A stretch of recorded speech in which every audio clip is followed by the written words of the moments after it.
अभी हम देखेंगे यीशु मसीह शिष्यों के साथ गेतसमनी बाग में जाते हैं।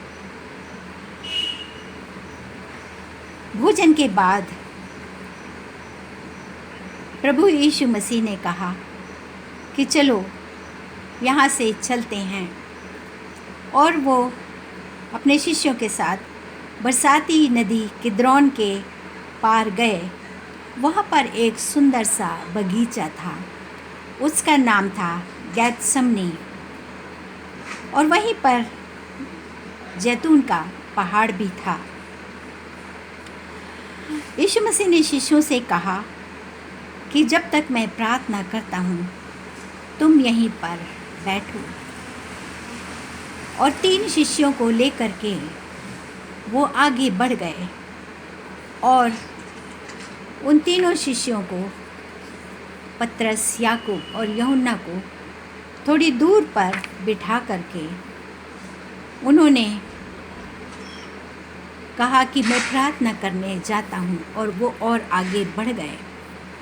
और उसके बाद वो बोले कि तुम यहीं पर प्रार्थना करते रहो। थोड़ी दूर आगे बढ़ने पर वो भूमि पर गिर पड़े और प्रार्थना करने लगे।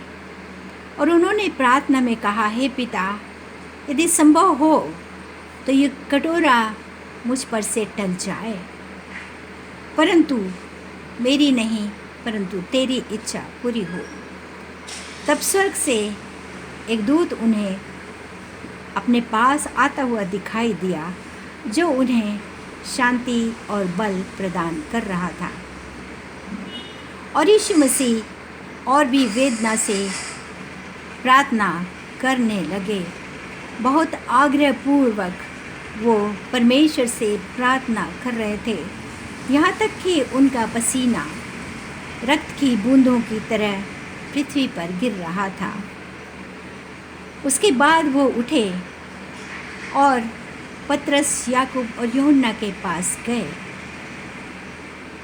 जब वे उनके पास गए तो उन्हें सोता पाया, और उन्होंने उन्हें उठाया और कहा कि क्या तुम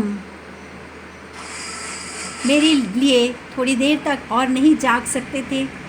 जागते रहो और प्रार्थना करते रहो, ताकि तुम परीक्षा में ना पड़ो।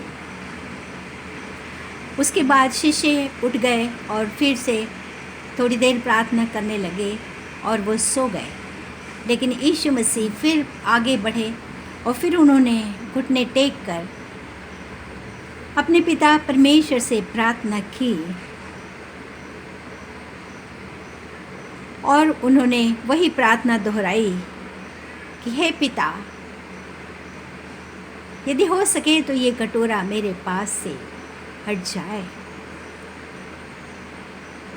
और उनका पसीना रक्त की बूंदों की तरह पृथ्वी पर गिर रहा था। और उन्होंने कहा कि आत्मा तो तैयार है इस कटोरे को पीने के लिए, परंतु शरीर दुर्बल है।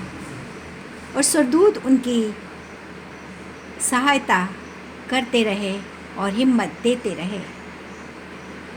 उसके बाद वो और भी व्याकुल हो गए और फिर से शिष्यों के पास आए, और उन्होंने देखा कि शिष्य सो रहे हैं।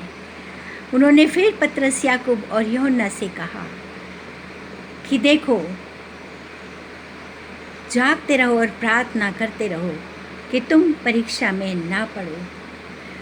और फिर वो प्रार्थना करने चले गए और बड़ी वेदना और बड़ी व्याकुलता से उन्होंने फिर से प्रार्थना करी, हे प्रभु, आप चाहें तो ये कटोरा मुझ पर से हटा लें, परंतु मेरी नहीं परंतु आपकी इच्छा पूरी हो। और उन्होंने कहा कि मेरा आत्मा तो तैयार है ये कटोरा पीने के लिए, परंतु मेरा शरीर दुर्बल है। फिर से उन्होंने वही प्रार्थना की, और उसके बाद वो अपने शिष्यों के पास लौट आए और उन्होंने कहा अपने शिष्यों से कि अब बहुत हो गया है, अब वो समय आ पहुंचा है ताकि मानव पुत्र पापियों के हाथ पकड़वाया जाएगा। चलो उठो, यहाँ से चलें।